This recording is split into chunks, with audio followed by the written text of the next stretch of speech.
Welcome back everyone, Oz here, and today I've got some r/AmITheDevil for you all. As per usual, I'll be reading the posts, giving you my own opinion, and I hope you do the same down in the comments below. And without further ado, let's jump right into it. Cross-posted from r/AmITheButtface. And for those of you wondering, no, I am not censoring Am I the Asshole, there is actually a subreddit called Am I the Buttface. Am I the Buttface for playing a joke on my friend who works in McDonald's? I, 18 female, have this good friend, 18 male, who works in McDonald's, and he's told me a lot about it. I was driving a friend home from a night out, and we knew that McDonald's friend was working, because he said he was that night, and me and the other friend go through the drive-thru. They close at 2, but stay open for a while after depending on how many cars there are in there, and it was like 5 to 2. As a joke, we order like 70 pounds worth of food or something. I forgot how much, but like a lot. We both just wanted 5-pound meals, but we ordered like multiple chicken share boxes, filet-o-fish meals with fries, no salt, oh fuck you, caramel fraps, some quarter-pounders as well, lots of drinks and ice creams as well. Then, when I got to the window, which took like 7 minutes, IDK if there was a problem with cars in front or something, it was my friend doing the till, and I was like, oh yeah, like letting him know it was intentional. Forgot my card. Sorry. Only have this tenner. Can you cancel everything that isn't those 5-pound meals? He seemed to be actually annoyed. All like, don't fucking do that. Like, seemed genuinely like mad. But I don't understand why, because maybe they lost some money on that. But he's not the business manager. That hardly affects him. And also, I don't think that should have extended how long he stayed there because we canceled it all. Like, I don't see how that's an issue. As someone who worked in fast food, people like this make me seethe. Chances are the entire kitchen was on deck preparing the meal in full, which means the food did go to waste. Which means you put the entire team on crunch. And I know you knew what you were doing because you ordered fries without salt, which means they have to make an entirely new batch from scratch because you ordered no salt. That is very intentional, especially for something you plan to cancel. Like, yeah, they may not lose any money and they just have to simply do the work to get the food out, but it's 5 minutes before closing and they have to prepare 70 pounds worth of food. That fucking sucks. Because in the time that you ordered and the 7 minutes that you got there because of the fact that there were cars in front of you, chances are they were actively making and chipping away at that meal, assuming that you would pay for it when it got there. Because the idea is because of how McDonald's structures things, you order your food, they get started on it, and by the time that you pay and get to window number 2, they can hand you the bag of your food. That's kind of the whole business model of fast food. And by fucking with your friend, you screwed over everyone in the kitchen who probably just wanted to go home. So yeah, go fuck yourself. Cross-posted from r/AmITheAsshole. Am I the asshole for punishing my 7-year-old son by leaving our family dog outside? Recently, I, 28 female, asked my 7-year-old son to put the leash on our family dog when we were getting ready for a walk. Unfortunately, he neglected to do so, and the dog ended up roaming around the yard unleashed. In response, I decided to use a consequence to teach him about the importance of responsibility. I told him that since he forgot to put the leash on the dog needed to stay outside for a short while as a way to demonstrate the importance of this task. My intention was to show him the consequences of his actions and encourage him to be more attentive in the future. We have not seen the We have not seen the dog since. However, I'm wondering if I may have been too harsh in this instance. Leaving the dog outside, even for a short time, may have been unfair to both the dog and my son. I care deeply for our dog's well-being, and I want to ensure my son understands his responsibilities without causing harm or distress. You seem so disconnected from reality. What do you mean you haven't seen your dog since? Is he gone? You punished your 7-year-old by making your dog run away? That poor kid is going to blame himself for the rest of his life that it's his fault the dog is gone. What the hell? The worst part is, this post is from 2 years ago, and the account's been suspended. So there is no way to get any closure on this or have any of my questions answered. But like, just the response just sounds so sociopathic and disconnected. Like, well, we haven't seen the dog for a while, but I'm sure this is going to teach my son a lesson. But it may have been unfair to both the dog and my son. I care deeply for their well-being after all. I just want to ensure my son understands his responsibilities without causing harm or distress. He's going to have a massive guilt complex for his entire life because the family dog ran away because you locked it outside and then blamed him for it. What the hell? Cross posted from r/n tipping. What to do when getting ignored at a restaurant? I'm at this sushi place I really like, but I don't tip, and the staff know me by now since I come here pretty often. In the hour I've been here, I just barely got the one refill and haven't had a server come by my table in over 20 minutes. The rest of the tables in her section are getting her attention just fine. It's just me, getting bad service. What would you do about this? I like this place, but I'm not going to tip. It's just really upsetting to me that they're the type to do this to someone over tips. You mean their income? Don't want to stop coming here, but I think that's about the only thing I can do. Look, it's America. Unfortunately, tipping is kind of a big part of the way that we run. If you don't want to tip, go to restaurants that have policies in place where tipping is not required. If you go to a restaurant where the waitstaff rely on tips in order to pay their bills and eat at night, then don't be shocked when you're a known non-tipper and they're not really interested in serving you. The dedication to each table and the lack thereof to yours is dependent on them being able to eat tonight. So I don't know why you're shocked of this one. If you have a big problem with tipping, which I understand, then go to restaurants that have policies in place where they don't require tipping. Because then it sounds like you actually don't follow your belief of not believing in a no-tipping structure. Because if you did, you would purposely seek out restaurants that actively pay their workers fairly and have a no-tipping policy in place. Instead, it sounds like you're just stiffing the waitstaff. Which fucking sucks, dude. I know to my European audience this is just completely unfathomable, but tipping culture in the US is kind of reliant because waitstaff are legally allowed to be paid, like half of minimum wage, so most of their actual income relies on the fact that they're able to receive tips. It's some fucked up loophole in the American system, and it is, messy, to say the least. Cross posted from r/AmITheAsshole. Am I the asshole for needing my daughter to help? I, 62, lost my wife 10 years ago. This happened during that time, but has been brought up recently. When my wife died, I ended up relying heavily on my oldest, who was 16, and I'll call Nancy. She gave up the most, I'll admit that, because I needed someone to watch the younger boys while I worked. She could no longer be part of her soccer team or her art program. I needed her home. During her senior year, she told me going to prom was very important to her and to please figure something out so she could go. I said I would, but ended up forgetting about it and worked late. I got home to find her crying in her dress. I was tired and didn't want to get into it and told her I was sorry, but it wasn't like she missed anything important. Nancy didn't talk to me for days after that. When her college letters started coming in, I didn't think much of it and assumed she'd pick a college close to home. Well, she ended up getting a partial scholarship to a school several hours away. I was pretty upset because I still needed help, but she said she gave up 2 years of doing anything for herself to care for her brothers, and she wasn't a replacement mom, and I used her. I said she was being dramatic and she couldn't abandon her family. What were we supposed to do? She said I should be a parent and figure it out. There was a big fight, but she left anyhow. I don't have much contact with her now. My oldest son is a senior this year, and he was FaceTiming Nancy saying there wouldn't be a prom and how he understood, but he was disappointed because he really wanted to take his girlfriend. Nancy said she understood because she didn't get to go to her senior prom either. He said he was sorry, but she said it wasn't his fault, he was just a kid, and that I didn't come home when I was supposed to, so she missed it. I came in and said it was pretty pathetic she was still hung up on that. And she snapped back it was far more pathetic to be so inept as a parent, I couldn't handle giving her one night that I knew was important to her. She then said goodbye to her brother and signed off. My son said I'm an asshole and that it was no surprise Nancy wanted nothing to do to me. I got angry and grounded him, but he just laughed. I don't think it was at all appropriate for her to tell him that, but my son maintains I'm the only asshole here. So, am I the asshole?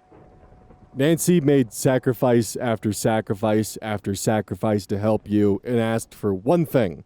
That was a single night where she could go to prom. and you said you would, failed that promise, and told her, well, it's not like you missed anything important, after coming home and finding her crying in her dress. You very much did everything in your power to earn the fact that Nancy wants nothing to do with you. And chances are, as the rest of your children grow, they'll realize what you did, and they'll probably follow suit. And you'll be alone. And rather than trying to reflect or grow from your mistakes, or perhaps even apologize, you instead ground them for disobedience. You instead take the approach of trying to enforce your correctness through an iron fist, which isn't going to do much but further drive them away. Your son's laughter after you threatened to ground him, a senior in high school, was him dismissing your authority and also adding the fact that he now understands Nancy's position, and probably is also going to find a college that's a few hours away. So have fun with that. Cross-posted from r/AmIOverreacting.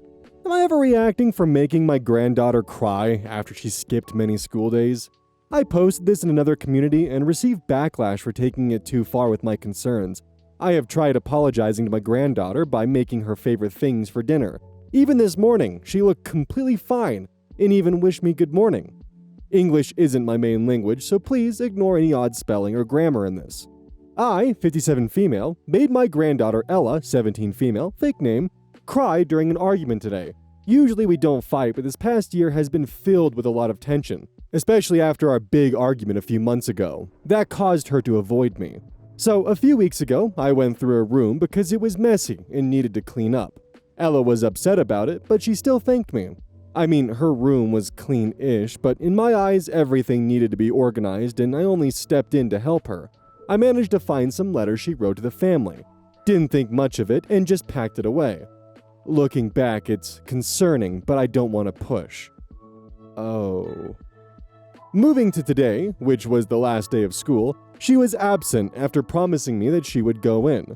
This school year, she's been absent a lot due to health issues, but thankfully her school has been understanding with us.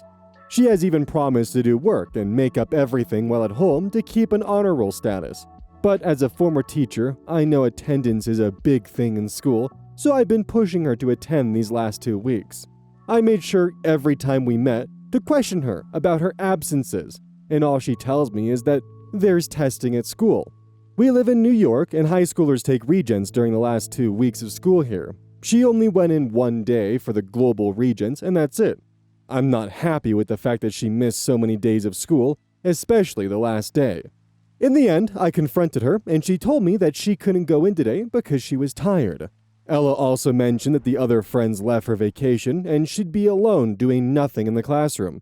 So I mentioned that she could go talk to the teachers, at least, and she told me that the teachers won't maintain long conversation with her. That some of them even recommend not attending on the last day, due to the fact there was nothing to do. You could tell she was getting upset by her tone, and it was getting me mad too. I tried telling her what I've seen at my workplace of how other kids go in for the last day, or how I've raised her mom and aunties when they were younger, and learned that attendance was important. To which she replied, "That's you." And it got me angry at how rude she was. I reminded her that she needed to know her place in this family, and that it was rude to say that to me, when I was explaining something to her.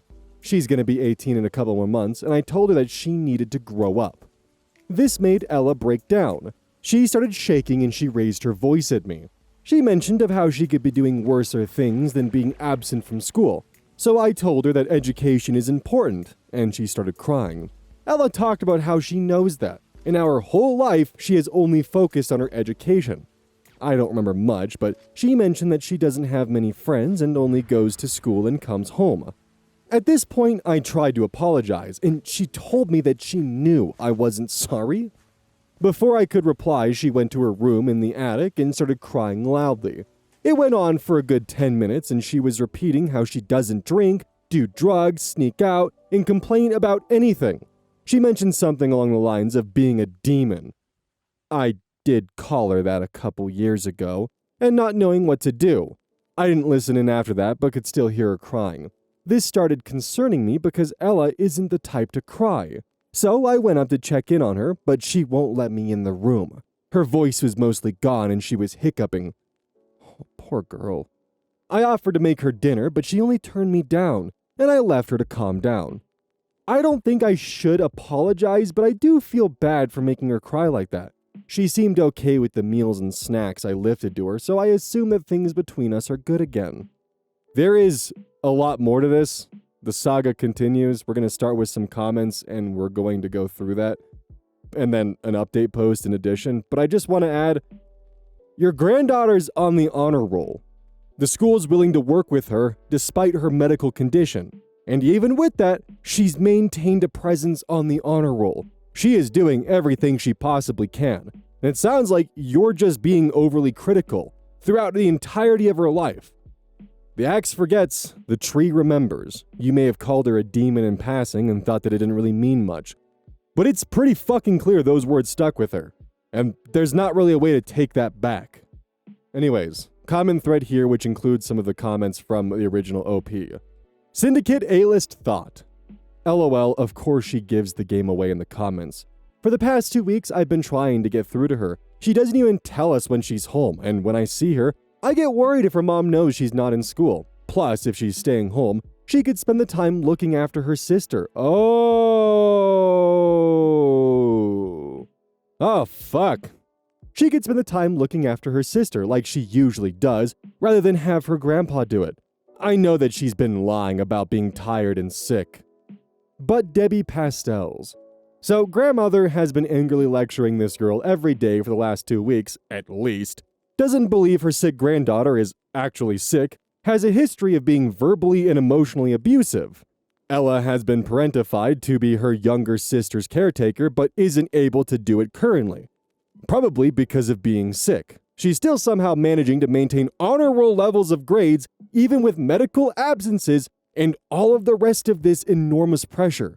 She's also written secret letters to each individual family member and hasn't delivered them yet. Ella sounds actively suicidal. This user continues. Some more of OP's oh so wonderful comments.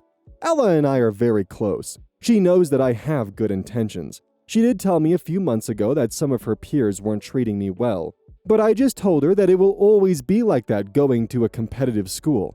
She's in a competitive school and on the honor roll? Sorry for interrupting. She also mentioned that to not worry about it, so I didn't. I only want her to do great in life. She used to be all straight A's and now she gets a mix of A's and B's. So I only want the best for her. She came into high school as a valedictorian, and now she's changed. I am only showing my concern, that's all. ... Last year, she was in and out of the hospital due to a mini surgery of sorts and some complications she had because of medication she used to take at the time. This year, it was some type of stressed something that made it hard for her to breathe and the flu. Ella was also diagnosed with PCOS. Jesus Christ. Polycystic ovary syndrome, by the way. So I'm sure that could also be the reason behind her mood recently. I won't deny the fact that Ella is a strong and smart girl, but she needs to be less sensitive. What does she have to be depressed about? It shouldn't be much. Sounds like she's in fucking severe pain and not doing well. Ella has been bullied/harassed at school and has had such severe recurrent medical issues that she's been repeatedly hospitalized in a single year. It sounds like she might be having anxiety-induced panic attacks as well. It's also very, very common to have depression with PCOS. Girl is going through it. I hope she makes it through. Update to Am I Overreacting for making my granddaughter cry after she missed too many days of school. In my last post here, I talked about my granddaughter Ella, fake name, who's 17, and realized that not only I was in the wrong, but didn't put clear facts. I am a real person. I do exist. Most of you say I'm evil, but I'm not. Just like how Ella said she could be a worse teenager, I could be a more strict grandma. I haven't apologized yet, and for those of you hoping Ella would avoid me, she hasn't. She still treats me normally. We laugh and talked, and things are okay between us. It's awkward, but I'm glad that she seems okay. I made her favorite dinner and gave her some of her favorite snacks. I also don't believe that Ella could be depressed. She's the happiest one in our family. Ella lights up the room with her laughter and is known for her jokes and kindness. That is actually incredibly frightening to hear. That alongside with the depression, the medical conditions, and notes addressed to individual family members, this is incredibly dark and frightening. I'm going to be pinning a comment with suicide prevention resources, as well as just any additional information that I feel could be included. And if you want to add to it, I would say include the name of the resource and charity.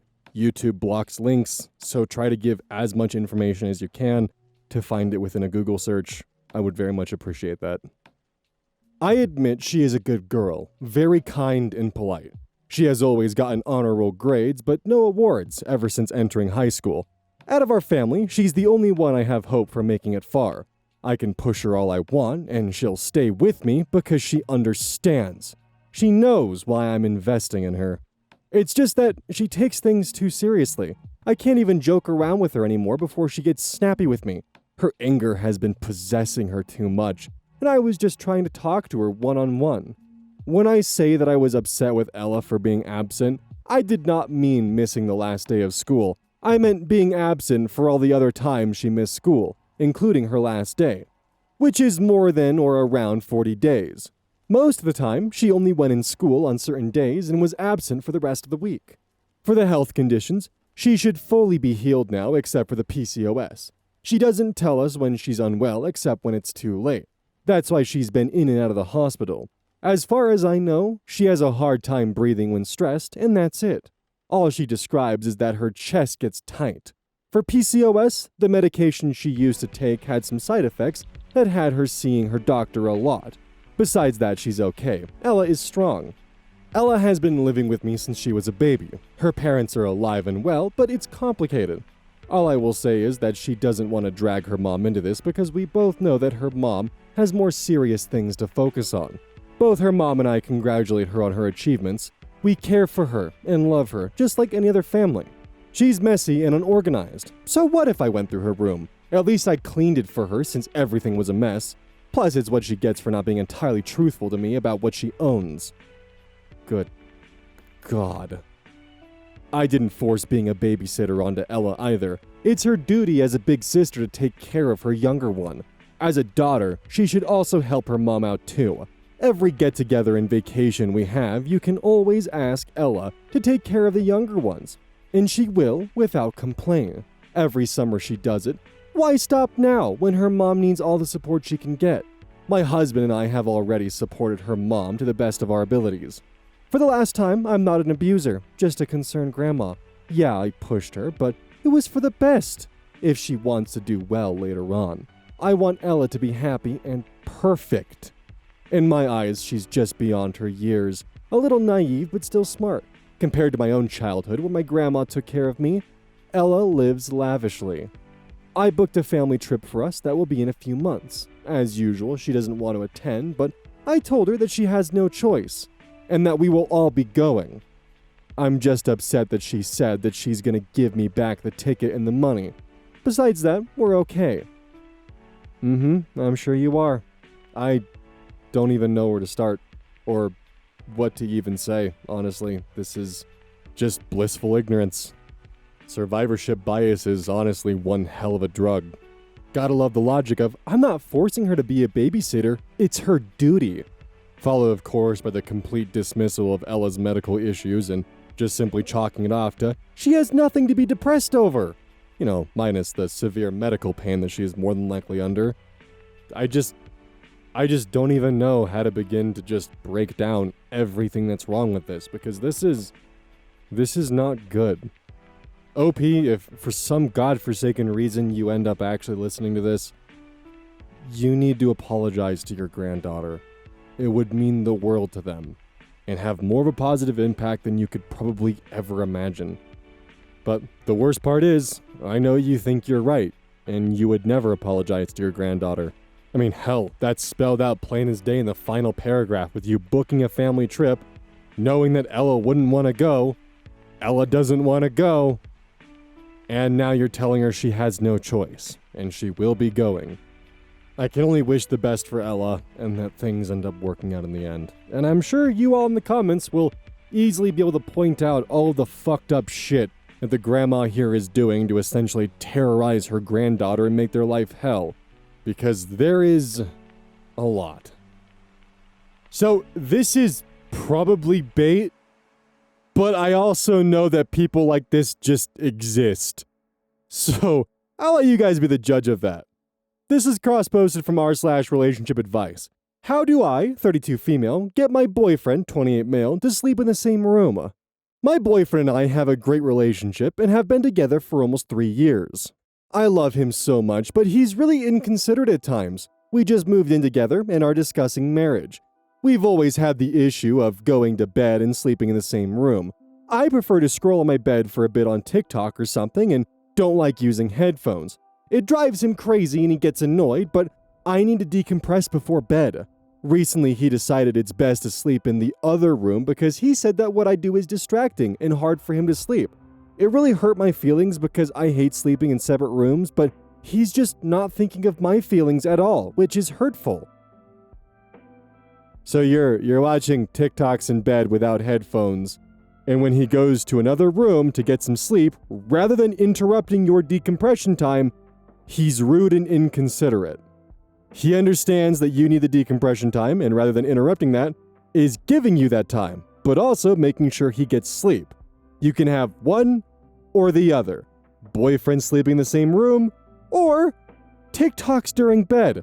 Which one do you want? You can't have your cake and eat it too. Your boyfriend needs to sleep as well, unlike what you seem to think. Now, in addition, there are some fun comments to include. Peak penguins. But he's just not thinking of my feelings at all. Are you serious? He's not thinking of your feelings, but you're the one refusing to use headphones while watching TikToks in bed? Come on! OP responds, he could use noise-canceling headphones. Peak Penguins responds, so could you. Another comment from Murky Resolve 2843, this relationship is doomed unless you start being more considerate. Or you can just accept the fact that you guys are not compatible and had to cohabitate to find out. Oh well, better to know now than later down the line. OP responds, LMAO, we have a great relationship. I'm at the store right now about to buy him a watch. That doesn't mean your relationship's doing well, it just means you're buying his love. Which isn't gonna fix the fact that you're trying to get him to sleep in the same room and are just being completely inconsiderate about the fact that some people like to sleep in silence. A watch isn't gonna fix that. How does that prove you have a great relationship? And like the thing is I have known people who think that, oh, I'm buying my partner a gift. That means we have a great relationship. There also, of course, is like a weird sense of like superiority to it in a weird way of like, we're doing so well right now, I'm actively buying him a watch. I'm not sure how to properly explain it, but that like response is loaded with just so much baggage to it that I don't even know how to properly break it down.